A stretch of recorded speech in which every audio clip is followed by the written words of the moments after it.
Association with our partners. We are in Krugersdorp with Cindy and Loiso, who's about to find out that with the FNB app, there's no excuses. Honey, let's go. We need to book flights for our getaway. Skawara, love. We can book and pay for flights and car hire securely on the FNB app. Plus, we get bonus slow lounge visits to relax before our flights. No. I forgot my card. We can't pay for this. Skawara. I can scan to pay using FNB Pay on the FNB app. Does the FNB app help you get life insurance? Yeah, that and more in the palm of my hand. Skawara. Take a leap with help. Switch to FNB, where one simple change makes a big difference.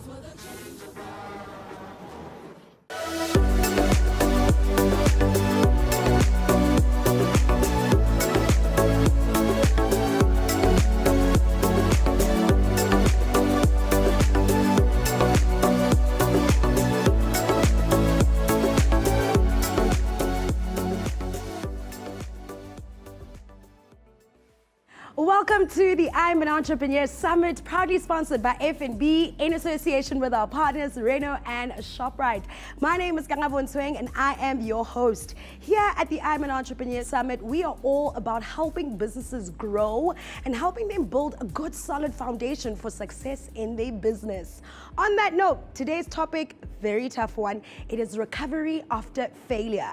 Now, this is something that we often run away from when it comes to discussing failure, but it is such an important and critical part of the entrepreneurship journey. While building your business, you'll run into mistakes that happen, there'll be rejection that happens, but what is most important is gaining the skills that help you navigate that failure. Today, we'll chat to successful people from all walks of life who will help us unpack this tough conversation. We'd like you to engage with us, so if you're watching from Facebook or on YouTube, please chat to us in the comment section. And if you're watching via our data-free stream, get in touch with our WhatsApp line, that is 078-350-0768. We're also on the socials. On Twitter, we are at IAAESA, and the hashtag is IAAE Summit. Up first, we speak to Reabo Makoko, founder of catering business Plates and Scales. I am Rabeja Mukoko. I also go by the name Ria the Cooking Dietitian because I'm a dietitian who's also a chef, and the name of my company is called Plates and Scales. And Plates and Scales is essentially a health-orientated catering company. We're all about trying to give our clients the healthiest food, wherever we are, whatever the setting. That's what we're all about. So I actually come from quite a strong entrepreneurial background. My dad was an entrepreneur. I think he worked formal work for like a few years, and he thought, I'm okay with this. And he started his own business. He had a shop. He was one of the first, the tender. My dad started with tenders back in the days. He used to do the food scheme tenders. He used to deliver food, sell chickens. He had a hardware store, a grocery store, so everything. So I've been exposed to the entrepreneurial life from way back. And when I qualified as a dietitian, I realized that working a 9-to-5, working for somebody, was just definitely not for me, and was just really going to hold back my passion for cooking. I realized that there was a big need for health-oriented catering companies that could just really, literally give good food and great service, and that's why I started my company. When it comes to failure, I'm fearless. Why? Because I understand that there will always be failures. Look, in every journey, in every situation, even from simple things like parenting, you will get some things wrong. And I've normalized failure. So I'm not fearful around it. I know that it happens. And I always say with failure comes growth. I think one of the biggest failures and what held us back from growing as rapidly as we're currently growing was I wanted to be a one-man show for the longest time. I wanted to optimize on profits because we all start a business because we want to make money. And I wanted to make money really quickly and be able to live a life that I imagined that I deserved. And I would end up wanting to do everything and not hire enough people. And what that means that great service that I envisioned giving people wasn't there. It meant that we were doing a lot of mistakes. It meant that the food wasn't the greatest quality that I wanted it to be. And that we lost quite a few clients with that, because clients would say, but this is not the service that you promised us, or this is not the service that we wanted, or things like that. Then I realized that, you know what, girl, being a one-man show has to stop. You need to hire people, you need the help in order to grow. And every entrepreneur needs to remember that it's okay to fail. What's not okay is failing to learn from your failures. Because if there are no lessons taken from your failures, then you will continue to make the very same failures. So yeah, I would definitely say to entrepreneurs, learn to embrace failure.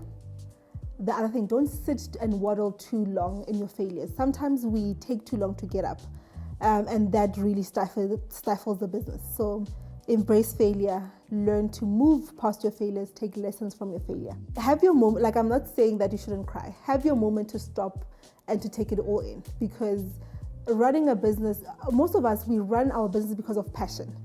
And when there's failure, you get hit hard. It's okay to stop and to take in the emotions and to cry. But after crying, dust yourself up and get back again with the lessons that you've learned. So once failure happens, it's okay to stop and cry. Number 2, dust yourself up and remember the lessons. Number 3, try by all means to avoid the previous failures, because when you avoid them, it means that you've taken lessons from the past. So always embrace and take lessons. The most important thing is to learn from your mistakes and try to avoid them by all means and keep moving forward. That's the key. Keep moving forward. Ria, you are a true inspiration, excellent service, so passionate about what you do, and most importantly, yummy, nutritional meals for everybody that supports your business. Thank you so much for feeding us all those gems that you had to share about recovery after failure. Coming up after the break, we step in for a consultation with the business doctor. So this is the car. I don't need that. Dad, turn left. So, let's go shopping. Come on.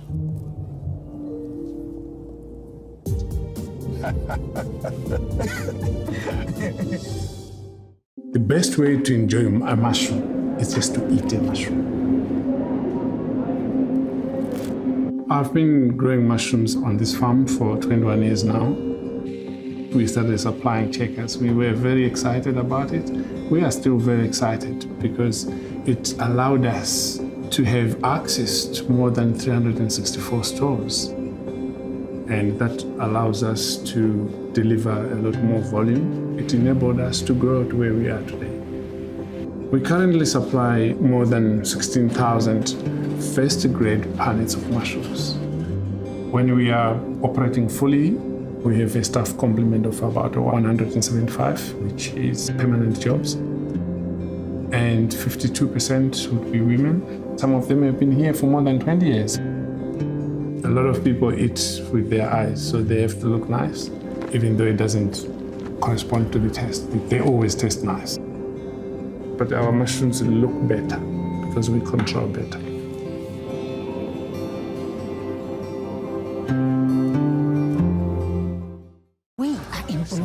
Where Karabo and Temba are discussing low-cost ways to run your business. Zanzi, Mamela. The way we do business has changed, eh? And so must we. Oh, yeah. Did you change your business bank? Hey, sisters, I finally switched to FNB's first business Zero. And? I now get more than the Zero monthly account fee. I get unlimited Mahala card swipes, free business coaching with Fundaba, with FNB app, ngesiZulu, and in 4 other languages. And a free FNB Connect SIM that is already loaded with more data, SMS, and business call time. More, kanjani. Molo, umhlobo wami, with FNB's first business Zero. Oh, yes. Get more low for your business. Switch to FNB, where one simple change makes a big difference. Well, that's it. Welcome back. You are watching the I'm an Entrepreneur Summit. She is always here to get your business out of ICU. Let's step in for a consultation with our resident business doctor, Kitumeti Lekava.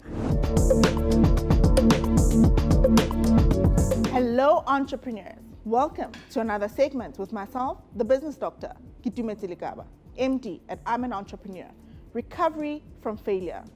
When I heard about this topic, I thought to myself, what is the one thing that really gets to entrepreneurs and could lead to failure? Compliance. Often, entrepreneurs think compliance is an expensive task, but let me tell you what is expensive: the risk of non-compliance. So today, I will take you through 3 elements that are going to help you to de-risk your compliance failure. Number 1, CRPC. Once you've registered your business with CRPC, don't forget to pay your annual returns with them. If you don't pay the annual returns, you become deregistered. Number 2, SARS compliance. We often think taxes, provisional taxes, PAYE, VAT are there to take away from our business. But let me tell you the risk of non-compliance with SARS. And firstly, we don't have tax clearance certificates anymore. So once you've given someone your tax PIN that SARS issues you, at any point in time, anyone can go and check your tax compliance with SARS to see if you are compliant or not. So if you are not registered for your taxes, if you do not submit your tax returns, and if you do not pay what's due to SARS, someone can always see that. And what's the risk there? Opportunities. If you're non-compliant with SARS, non-compliant with CRPC, you are unable to take up opportunities for your business.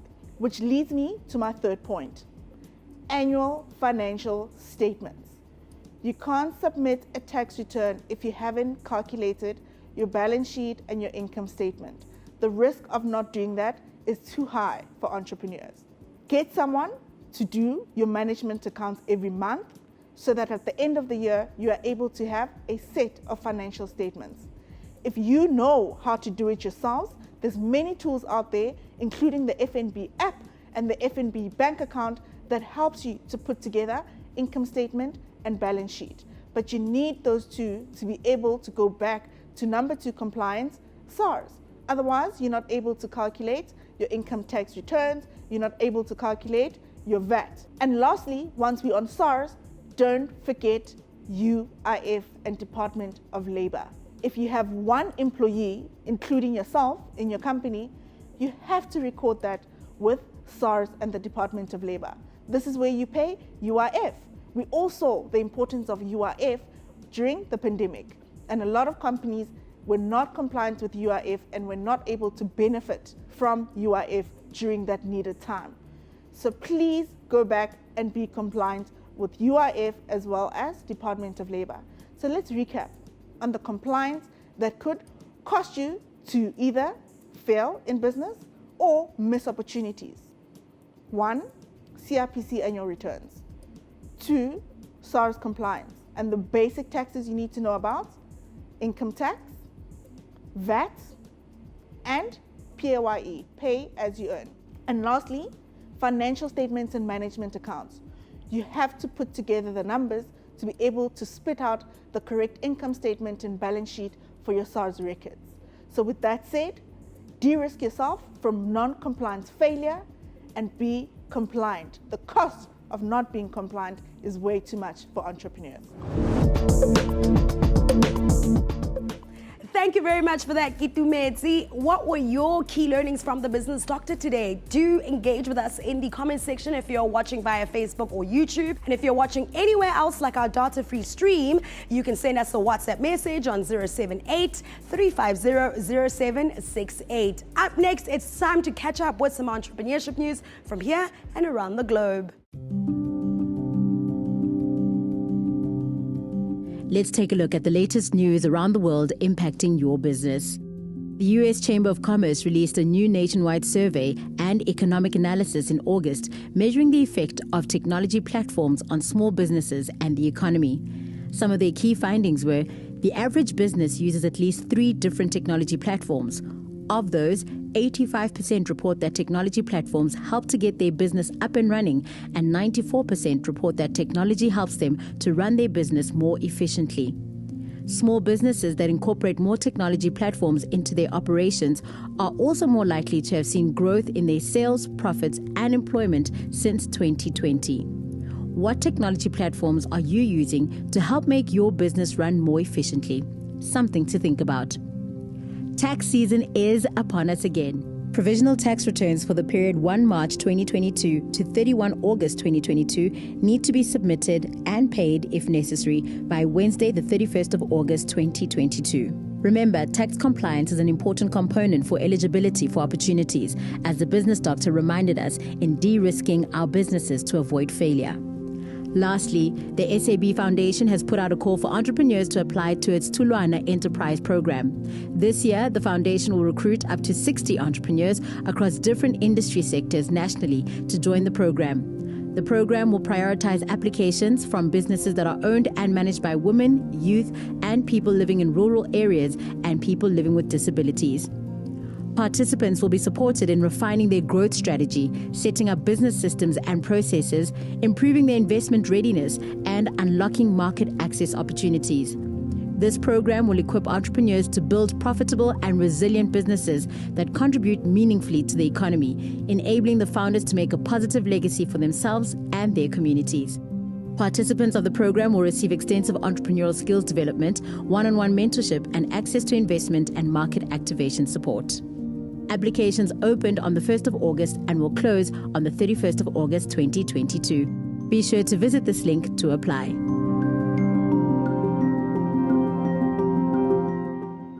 In a globally connected economy, it is so important to be in the know about what is happening in the world of business, not only in the city that you operate in, but in your country and also from around the world. Coming up next, we have a chat with Jeremy Maggs in Viewpoint. We're with Keegan, who's spreading his changeable knowledge about FNB's Business Hub. Ever thought of branching out across the country? I'd like to, but I don't really know how. With FNB's Business Hub, Mahala, on the FNB app, there are tools on how to grow your business. You can learn business skills with Fundaba that has excellent practical information on most business topics. Or tune into Business Talk for industry news via podcasts, articles, and videos. There's also the Business Toolkit on how to navigate a crisis. You can learn whenever, even while on the move. How? All this from a bank. How? On the FNB app. How? How way? Switch your business to a bank that helps you level up your business skills. Switch to FNB, where one simple change makes a big difference. This is where the story begins. It's my daughter's 11th birthday party. She wanted to have a bunch of friends over, so there was lots of pizza. It was epic. Got onto my phone and I Googled corn dogs near me. Nothing showed up. How do I not have corn dogs in Joburg? So I thought, okay, well then it's fine. I'll just make my own. Corn dogs were the #1 favorite of the day. I told my husband, he was like, you could be onto something. So the rest is history. He was like, let's do something about it. I started calling every hour for several days. I was very persistent. We got our meeting set up with the buyer, with Promise, hey Promise, and had 1 billion questions, which he answered them all. The day that our awesome distributors came to pick up these packets, I couldn't believe they were leaving, and it felt like my children were leaving my house. So they entered stores, and I tell you, for the first week, myself, my husband, my staff, everybody in my family, we were finding every checkers that we could and making sure the temperatures were the correct temperature, checking sure the boxes were stacked okay, watching people buy our product. It was incredibly well received. And today we've got about 38 staff, and we can see what the employment we've given them is doing in the lives of the community. This additional income is helping us expand our business to places we didn't think or know it could get to. So we have an original chicken flavor, a chicken cheese, and a chili cheese, or jalapeno cheese. So we want to cater for everybody, and we do. No one ever has one, ever.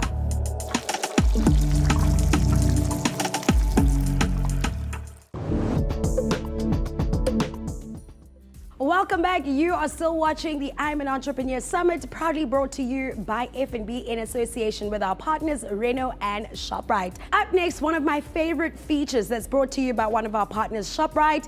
It's on the shelf and really just about getting you all the information that you need about how you can get your products on the shelf at ShopRite. We speak to Richel Denise from Recollective.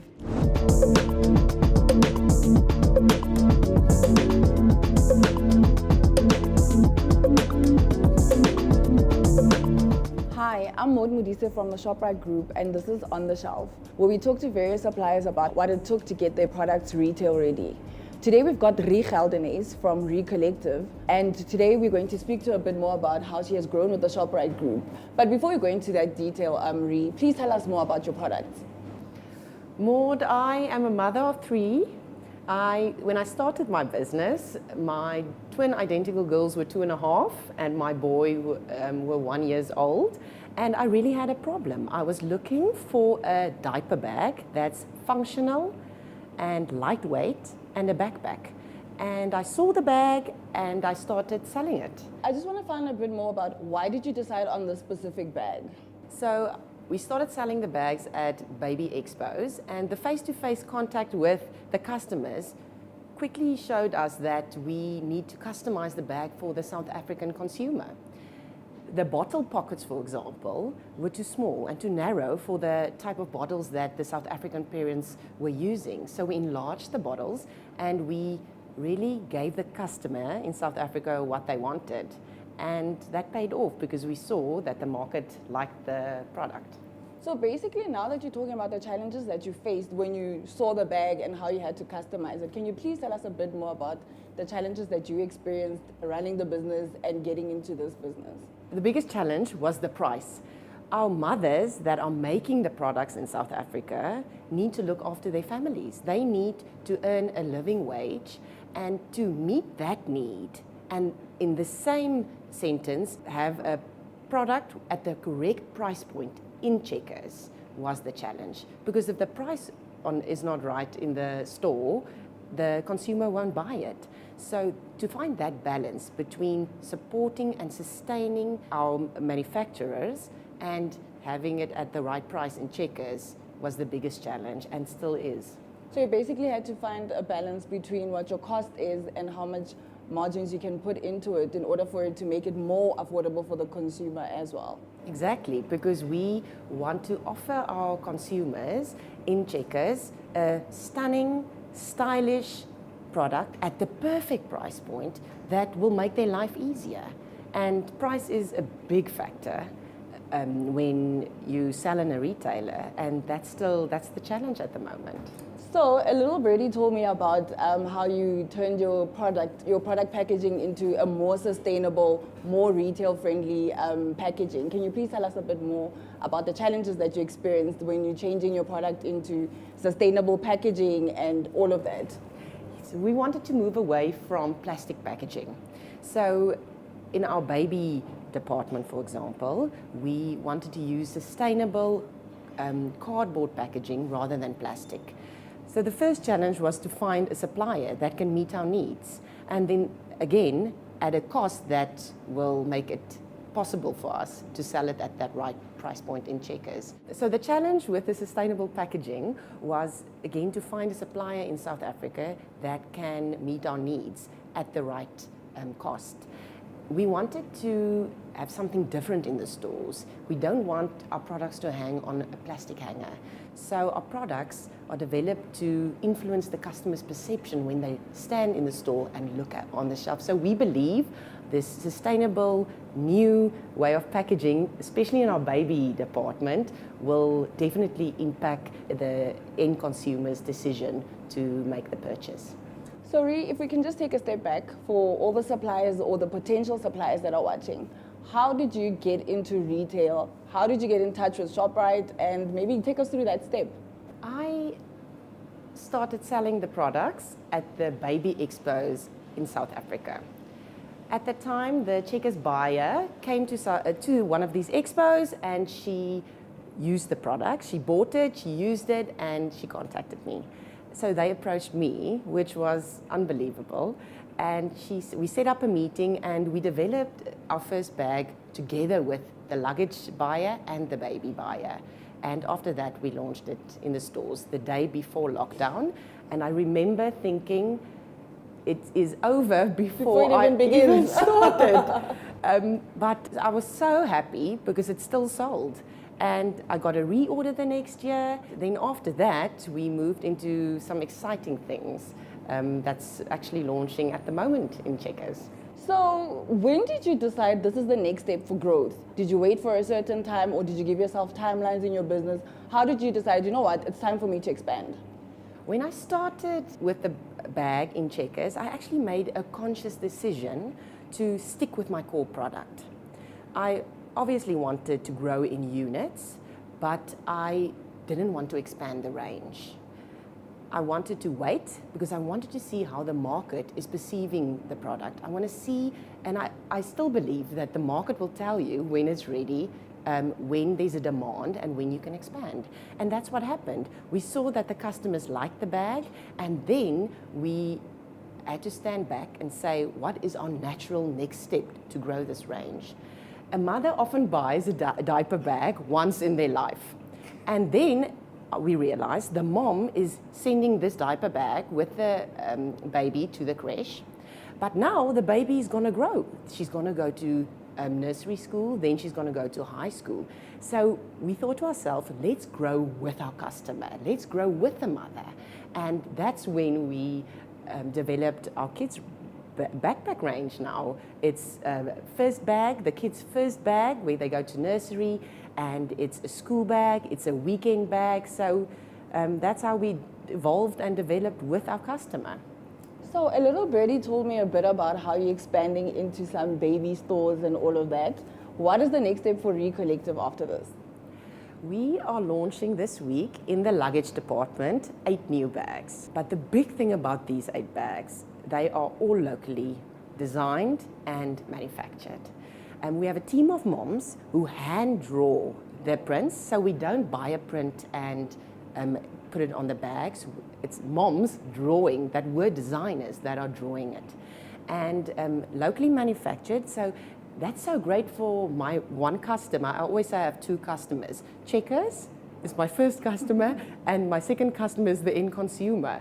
And we just think it's a problem that we're solving for Checkers, because we can offer them products with shorter lead times. We are making it local. We're manufacturing it locally, so it can be available to them quicker. And so then on the other side, we are also launching in the baby department, baby range. Again, from the fabric, we are weaving it in South Africa.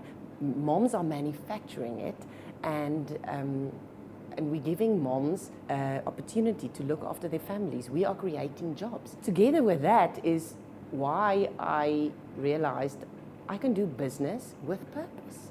I can, for myself, when I started the business with my children, it was quite difficult. So the business gave me more purpose.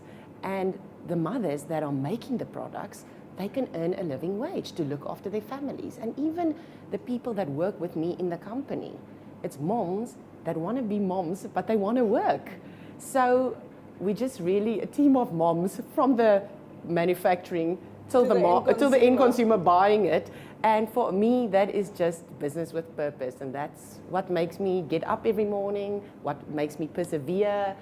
And yes, it's just so exciting. So it's made by moms for moms. Exactly. Rui, thank you so much for joining us today. And we can't wait to see how many more other products you're going to launch within ShopRite, Checkers, and all the other brands that it has. And good luck with the future. Thanks, Maud. And that was On the Shelf, brought to you by ShopRite. Thank you so much to Recollective for joining us. Up next, media guru Jeremy Maggs with Viewpoint.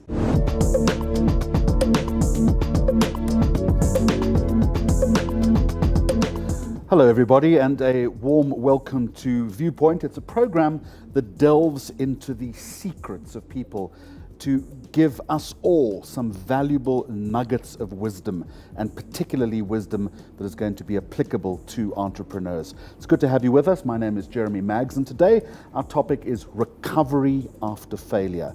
Daunting words, those, recovery after failure. I would suggest that it is one of the most difficult things for any entrepreneur to do, to start something that you love, see it fail either holistically or in some small respects, and then have to start all over again. And it's difficult for entrepreneurs to come to grips with that particular issue.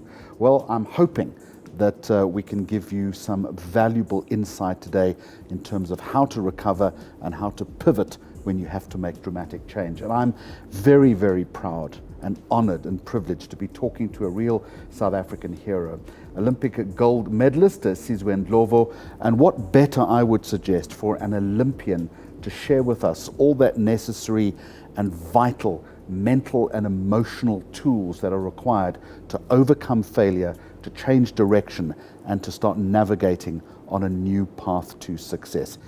Sizwe, a very warm welcome to you, and I want to start with this if we can. The road that you followed, in your case, the waters that you rode to become an Olympic champion. How was it? Thank you so much for the welcoming. It all started obviously at school in 1996 when I went to the high school in the south of Johannesburg, and I was introduced to the sport by my late headmaster Tom Price.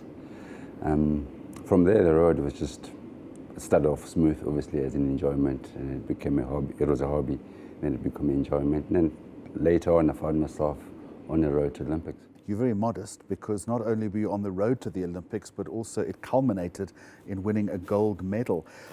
In that journey, on that path, what were some of the difficulties that you encountered? I think at that time the challenge was for me in the beginning was, obviously rowing was known as a white sport. It was to cut through that. So I remember when we started we were 3 black athletes or person of color. And before the end of the season, I was the only one left.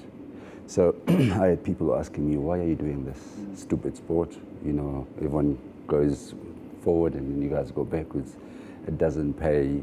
So you had negative from people or from friends, from even family. Like when you, obviously with black people not liking water so much. So family was like, stop doing the sport.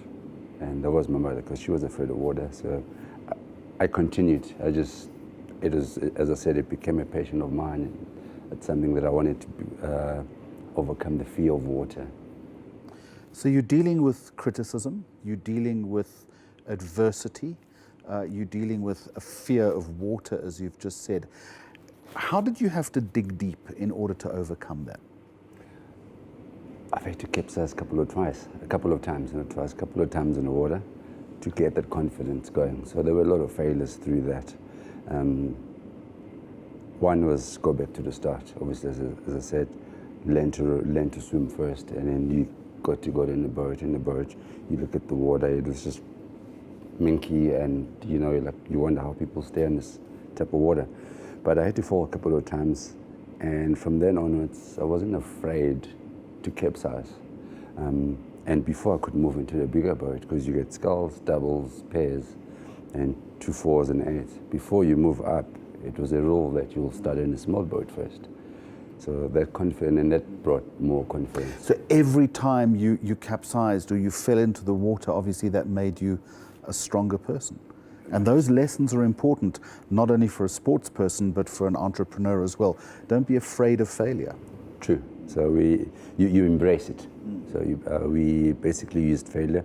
Even the races that I've raced prior to Olympics, we only won as a crew one race. It was 2 months before Olympics.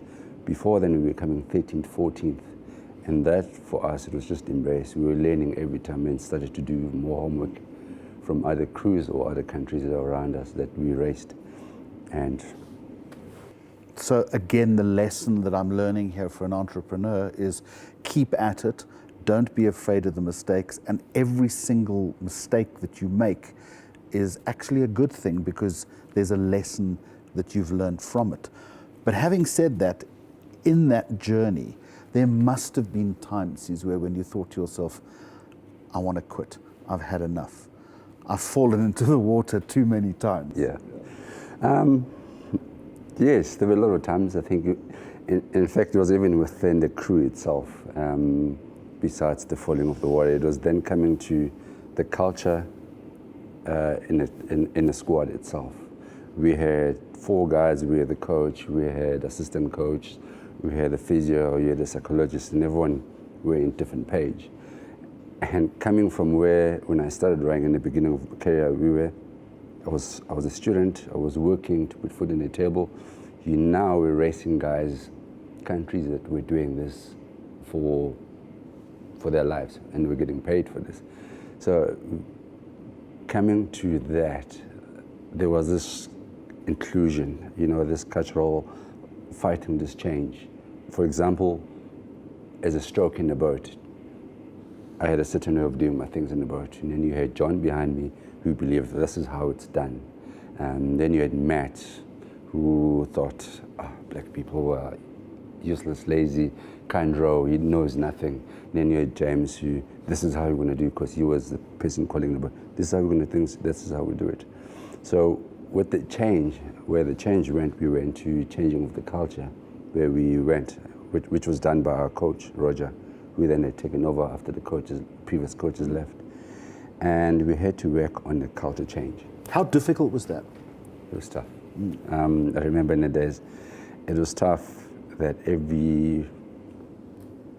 it took a lot of time, obviously, to change the beliefs of people, but having to sit down around a table that we had to discuss those things. It was little things, as you said, like how I chew, how I eat. And it made it difficult because we were all lightweight, so you were dieting at the same time. You need to be on weight for the race. So if your crewmate was eating a chocolate, you'll get upset, you know. Little things like that. Or if one is drinking Coke, like, why are you drinking that? We're weighing in on the weekend. So there wasn't this trust. Obviously, with changing the culture, it came to give trust and the trust. So if I'm drinking Coke, it was fine. He knows what he's doing. He will be on weight. And going back to say the training, daily training as well, you have to believe that Matthew is going to bring his A game tomorrow. So when I'm training today, I finish my session at 5 o'clock, I go home, I eat, I sleep. Matt is not going out to watch a movie, or he's not going out to arriving in the session tomorrow tired, not bringing his A game. So it was those little things. It was the food, it was how we did things. And it all had to come into, we all have to compromise. This is how you're going to do it. I was waiting for you to use the word compromise, because critical in building a culture that you all buy into is going to be that notion of compromise. But difficult to reach that point, isn't it? True. You've got to deal with the reality and how things are doing, and you need to then come to get into compromise. And you know, not all of us liked what we had to do, but it was a way to Olympic medal. It was our road to London. And was that the goal always? Because I think anybody, again, whether it's in sport or if you are an entrepreneur, you've got to be driven by a single-minded, purposeful goal. That goal then was the road to London. And was that the lodestar that kept you focused when there were these moments of either failure or frustration? You were always focusing on one thing. Yeah. So our focus, obviously entrepreneur, you have to know what you want. We knew what we wanted was the goal in London 2012. And all the other little things around it, we needed to work together and communicate. Communication was important for us. As I said, it was communication, the trust, compromising so that we are all on the same road, on the same mind. We are all bringing our A game into the boat. What am I doing to make this boat go faster?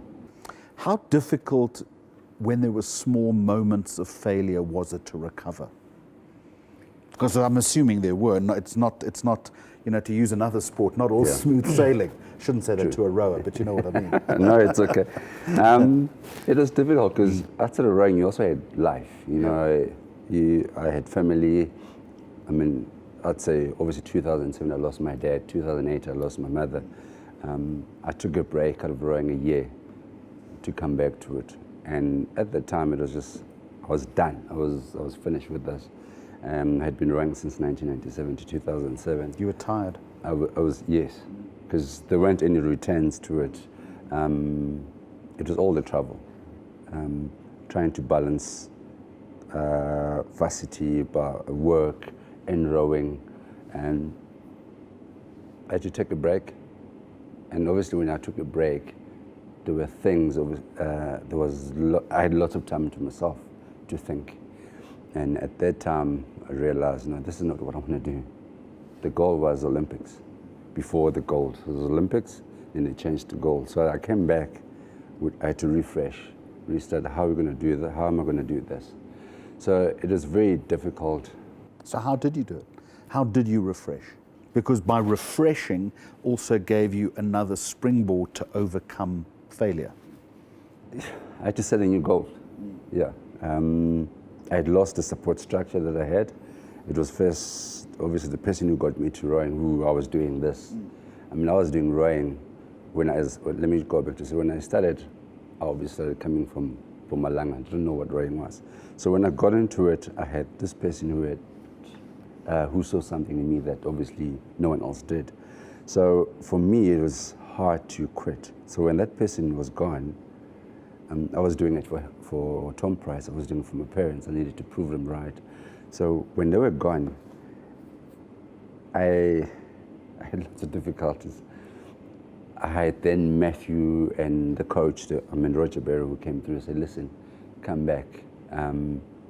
We'll deal with this. We'll deal with this. Well, firstly, it was obviously the income. That was the issue. So, okay, fine. How much are you earning at your current work and studies? I said, this is how much I'm earning. He's like, okay, fine. Leave your work. Let's focus on rowing. I'll give you the same amount. And for me, I think there was a little bit of push. So from then onwards, I was like, okay, all the thing I have to do in life is to row, eat, sleep. So there was a single-minded There was focus. a single-minded, yes. I was now on a single-minded trip. Everything else stopped. Social life, going out. I mean, that's everyone else wants to do that. So there was nothing but just rowing. And it was tough because the family around, the friends, they went there. That single-minded purpose then is so critical as far as entrepreneurship is concerned. Let's talk a little bit about the actual job that you're doing, because you're competing against other people who are just as good, better in some cases. How much time did you spend analyzing the opposition and getting to know what they were doing in order to give you that edge? So it took probably over a year after we realized that what we were doing, we were doing less than what our competitors were doing. And obviously some were different, the countries were doing things differently. So what we did was do a lot of research on YouTube. So our coach at the time, Dustin Butler, on our off-water sessions, they would then go search, take all the past races from the past 5 years and analyze the Denmark. For example, Denmark was a top crew, and analyze what they do from the start to the finish. Like watch every World Championships. And we would sit then on the weekends, on a Saturday after training, around table. This is what they do, this is what we're doing. So you're looking for two things, I imagine. One is what's going to give you the competitive edge. But secondly, certainly from a country like Denmark, for instance, you would be learning from them as well. You can learn from the opposition, can't you? True. So you can learn a lot from the opposition. I mean, they were doing things differently. They were almost similar to us. But their training session, for example, they were doing sprints the whole time. They would train once a day and it's gym. For us, it was 2 sessions a day, some days 3. And so the way they raced was completely different. It was to get in ahead of the crews and hold that till the finish. And so we tried it as well, and it never worked. So we then had to sit down, okay, analyze first 500. We're going to be out the picture, but keep your head in the boat. Don't let them go too far. Just keep the contact. Second 500, which takes you to the 1,000. You're now going to do this. So with having that information, it helped us to start beating those. Although it was just 2 months before then, which they were also surprised how we did it, which is the same way as we did it. So the lesson I'm sensing here from Sizwe is any kind of opposition research that you can do is critical to your success, and it's something that you've got to keep on doing, I imagine. At some point, you decided to walk away. I know you're still involved in the sport in many different ways, but how hard was it for you to say, well, got the gold, done my time, I need to reinvent myself? So it was tough. I mean, after 2012, I thought, okay, I want to do another one, which I tried, obviously, but then obviously, I said 3 years later, I had injuries. I looked at the age, I had an injury, and I looked at the age, I was like, okay, I've got to start living a life, you know. So it was tough, but the injury helped to drive me to where I am now, because when I was sitting, the opportunity created itself where University of Johannesburg said, hey, can you come assist us coach rowing? So for me, that was, okay, I'm still involved. I had not planned for something else of that, to be honest. So when the opportunity came, I took the chance, okay, let me keep myself busy while I'm injured. To recover, the plan was to take a year off, and then after Rio, I would then look at coming back. And it never happened like that. So I used what I used in my lessons from as an athlete, starting to use that in the office. I find that it worked. You know, you got to put what's a goal, and then start breaking the goal down. What's going to take to get to the goal. And you've preempted my penultimate question by saying it's critical that you set yourself measurement goalposts the whole time. You can't you can't win if you're not measuring. No, you'll be wheel spinning in the same place, which obviously that's what I found previously. So yeah, it still works today. Sometimes it doesn't work, and then obviously you've got to try different ideas. Yeah. Final question to you. How often do you look at that gold medal, and when you look at it, what do you remember? When I'm down. So this year I haven't looked at it. It's been a good year, to be honest. I think the last I looked at it was last year in November. And I looked at it because someone else wanted to see the medal. But when I'm down and I need some courage, some encouragement, I go and take. Well, now it's in my house. Previously, it was locked up in a safe. Yeah.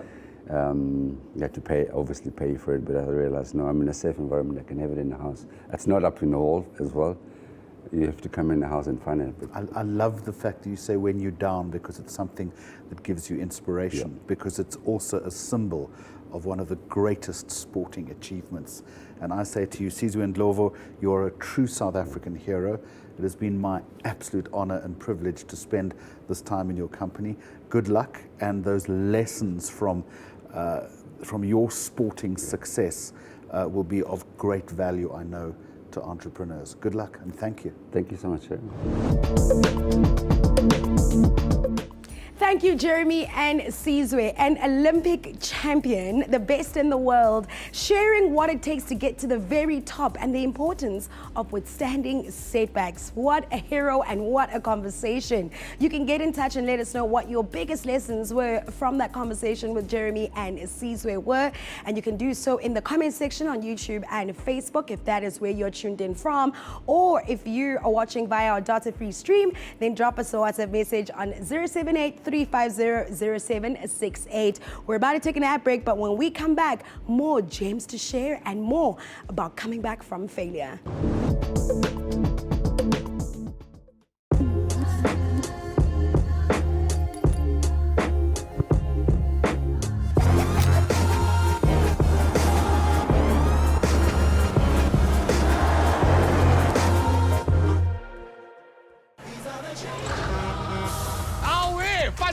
We're in Midrand with the owners of Go Gogos, a changeable business that's keeping Gogos on the move with FNB's speedy on-the-spot payment device. Gogos, go! It's no secret. Before switching to FNB Business, cash payments were slowing us down. Now, with FNB's speedy payment device, Go Gogos is on the move, now taking card payments on the spot from even more customers. It's low cost, contactless, and it doesn't need to link to another device. Our customers will be able to get their receipts via SMS or email immediately.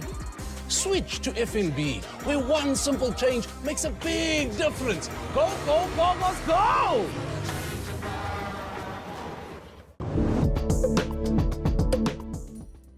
Welcome back. You are still watching the I'm an Entrepreneur Summit, proudly brought to you by FNB. Perfect timing to sit down with regional head in the Eastern Cape, Sandile Philip. A lot of businesses actually are at some point going to go through failure. Actually, failure is definitely part of the process for any entrepreneur who looks at going into business. It is part of the process. So most successful entrepreneurs we've been providing financial solutions to have had failures at some point in their entrepreneurial journey. According to the University of the Western Cape, South Africa has the highest startup failure rate.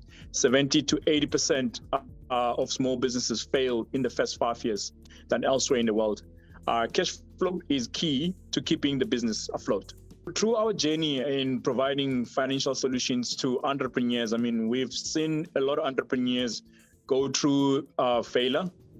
So as much as the bank, it is in our interest that entrepreneurs do not just survive, but they thrive as we, as a financial services provider, fulfill our objective as well as those of the entrepreneur, in terms of driving the objectives of their businesses.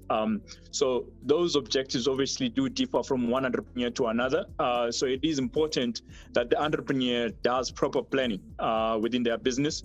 One of those, is cash flow. Cash flow management is very important throughout the cycle of the business. Most businesses fail because of cash flow management, mostly driven by inability to properly account for business expenses.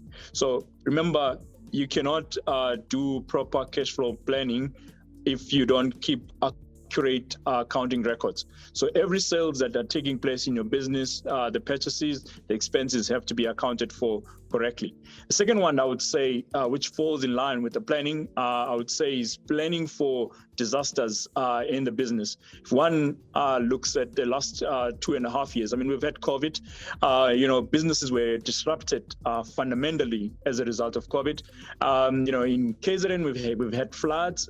So businesses that did not plan for these events, were disrupted also. So as a business person or entrepreneur, one of the key things that you have to do is to plan for this event and then make sure that you have mitigations in place in case these actually do actualize. And one way of planning for such is to have a short-term business insurance, which is available within FNB to help entrepreneurs when these eventualities do take place. We support entrepreneurs practically to avoid the failures I've mentioned, that take place in the business, because we are not in the business of providing only insurance. We're in a business as a bank to support entrepreneurs to thrive. So in our journey to provide financial services requirements where entrepreneurs can transact, lend, invest, and insure with us through these various stages, we also have tailored services and teams for each stage. For an example, we have FNB First Business Zero Account for tech-savvy entrepreneurs with business that have a turnover of below 5 million rand. Where you pay zero monthly account fees, and the account comes with free business education through Fundaba, which is available within our FNB app. It also comes with free FNB Connect SIM with free data, minutes, and SMSs. There's a lot of free within this account, which is there to make sure that basically the entrepreneur is able to run a business effectively, and then they reduce the cost of running their business. Hence, a lot of the things are done through the app to reduce the cost. For rainy days, as I've said, we do have a business short-term insurance to ensure continuity of the business for those events that are beyond the entrepreneur's control. Coming up next, a favorite of ours where we plug entrepreneurs and businesses doing incredible work across the country. Here's word of mouth.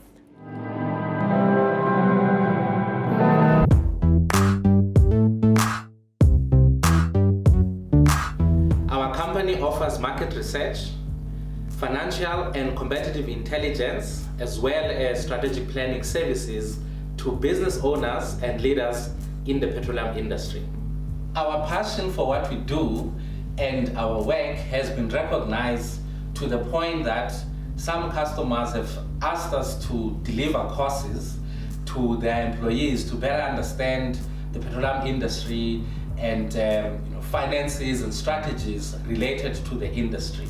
We have started to register courses with SETAs, and one of the first courses that is in the process of being registered is a Finance for Petroleum Professionals course, and that is really targeted at individuals in the petroleum industry who want to understand how value is generated across the petroleum industry and how to really look at financials related to any business in the petroleum industry. What makes us great is that we are a dynamic team of young South Africans who are from various backgrounds and are all passionate about helping business owners and business leaders on all there is on the petroleum industry. The biggest lesson I have as an entrepreneur is that you must be willing to learn. And it is with that you will know how to constantly improve yourself, improve your team, improve your offering as an entrepreneur, and better service your customers.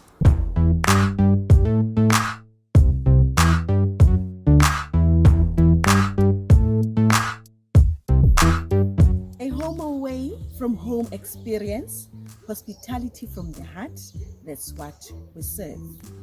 At Rainbow Guest House and Tours in Newton Hague in the Eastern Cape. We pride ourselves with safe and ample parking space, privacy and security. What makes us great is the feedback that we get from our clients, from our guests, locally, nationally and internationally. Our guests review score is 8.8 over 10. It makes us feel really proud. And learning as an entrepreneur, I've learned that in the industry that I'm in, I need to develop myself and be acquainted with the standards and needs of the industry. I have also learned that I cannot be a do-it-all by myself person. I cannot be an all-rounder. I therefore need to delegate. In delegating, I also need to make sure that my staff is well-trained and well-acquainted with the standards of the industry. And that has paid because our team is a winning team. My name is Nonzwanga Tisani. I am an entrepreneur.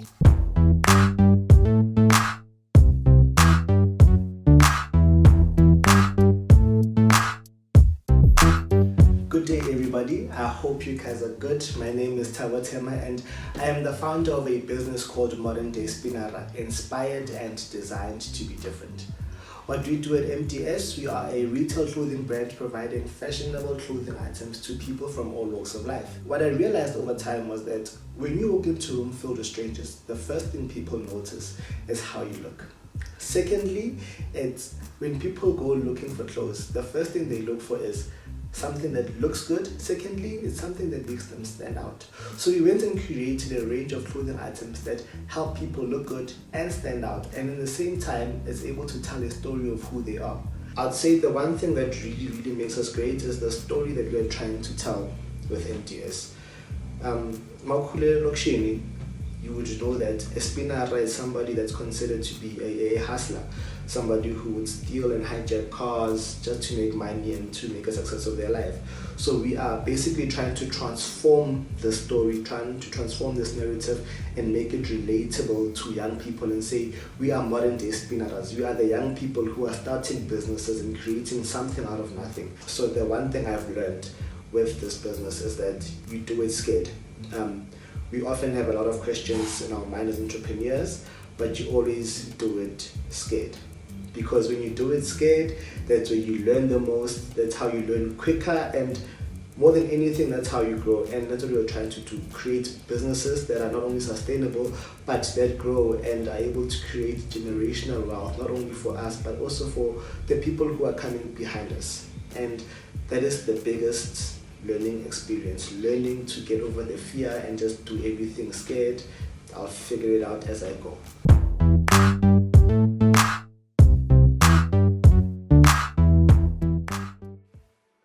A big shout out to our entrepreneurs doing incredible work out there. We see you. Now, if you want to be featured in the very next word of mouth, tell us about your business. Drop us a mail, info@imanentrepreneur.co.za, and who knows, you could be featured next. We're almost at the end of our summit, but not without some words of inspiration and pearls of the hustle. Stay tuned.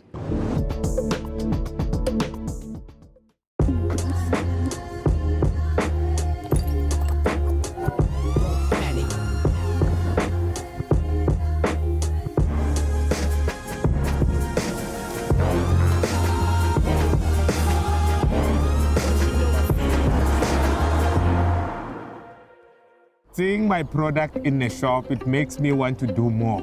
I went into the veggie department. There was an old lady pushing a trolley, and she went there. She took the packet of green beans. She looked at it. She says, "No, I want 1532. Where is 1532 here? Because I bought it last time. It was so nice." And I was just close to her, and she didn't know that it was my green beans. Then I was so excited about it.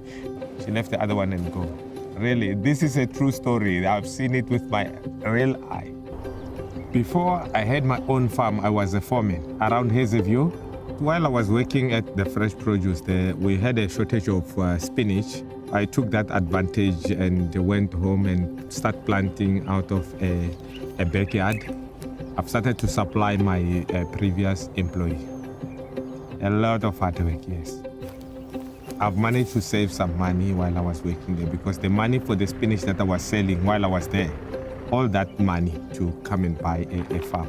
Shoprite into Shile Kudu or Kebeliona on board because like a Fanagolema, supply Kanako, and each year stock Saga Akakam Council.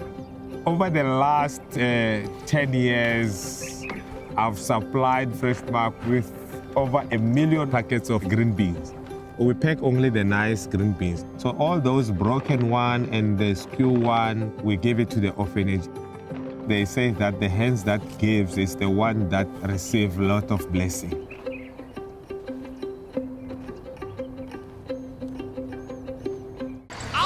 We are in Krugersdorp with Cindy and Loiso, who's about to find out that with the FNB app, there's no excuses. Honey, let's go. We need to book flights for our getaway. Skawara, love. We can book and pay for flights and car hire securely on the FNB app. Plus, we get bonus slow lounge visits to relax before our flights. No. I mean, I forgot my card. We can't pay for this. Skawara. I can scan to pay using FNB Pay on the FNB app. Does the FNB app help you get life insurance? Yeah, that and more in the palm of my hand. Skawara. Take a leap with help. Switch to FNB, where one simple change makes a big difference.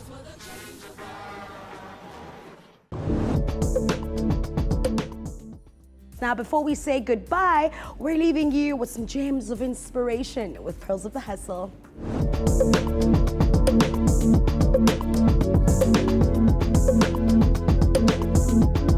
You may wonder, why is it that people keep telling me I should focus?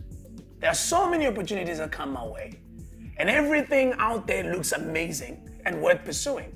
What's the big deal about staying focused? Then Zondi shared his perspective that focusing helps you become really good at what you do. Because you see, being mediocre is not a differentiator. Have a listen.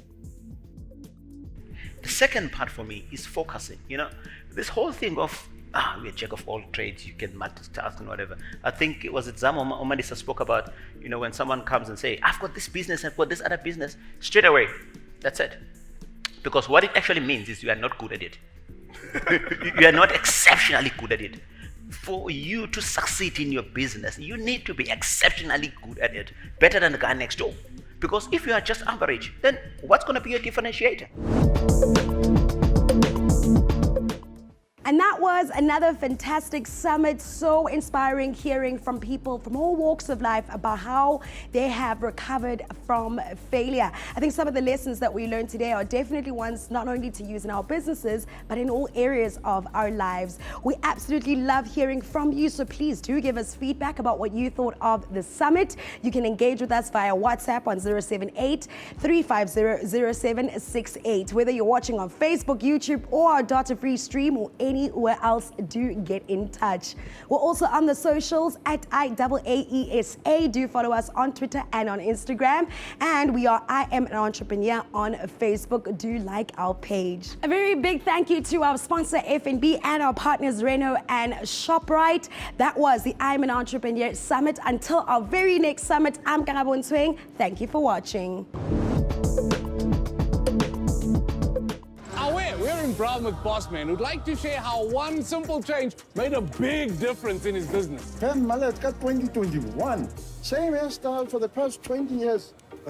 Chief, time to be a changer. I opened a business call account that's free, and it's linked to my main business account. Business call what? A business call account separate from my main account that allows my business to start saving and earn interest from as little as 1 minute. Like me, I use mine to manage my business cash flow properly by transferring money between accounts for free using the FNB app. They're changeable. Save and manage your cash flow with FNB's business call account. Switch to FNB, where one simple change makes a big difference. The I'm an Entrepreneur Summit is sponsored by FNB in association with our partners.